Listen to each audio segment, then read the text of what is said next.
பொங்கல். சூப்பரா ஹோட்டல்ல சாப்பிட்ற மாதிரி சாப்பிட்ருக்க வீட்லயே.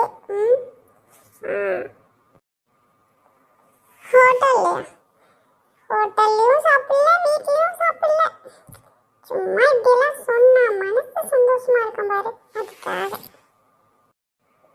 ஐயோ நல்லா வச்சு என்னதான் பண்றது? சரி என்னது சாப்பிட்டியா இல்லையா? சரி ஹோட்டலுக்காவது போகுமா? ஏய் நான் சும்மா சொன்னேன், நீ கேட்டேன்னு நான் விளையாட்டுக்கு சொன்னேன். பத்தியா இப்ப எனக்கே கரன்சிக்கு அப்பு வைக்கிறியா? நானும் ஹோட்டலுக்கு வர மாட்டேன்ப்பா. என்னடா நான் உயிர் தோழன் இல்லையா? கூட்டிட்டு போயேன் ப்ளீஸ். நான் உன்னை பார்த்தது தப்புன்னு நினைக்கிறேன். சரி நான் கிளம்புறேன், பாய். இன்னைக்கு எப்படியாவது ஊர்ல சாப்பிடலாம்.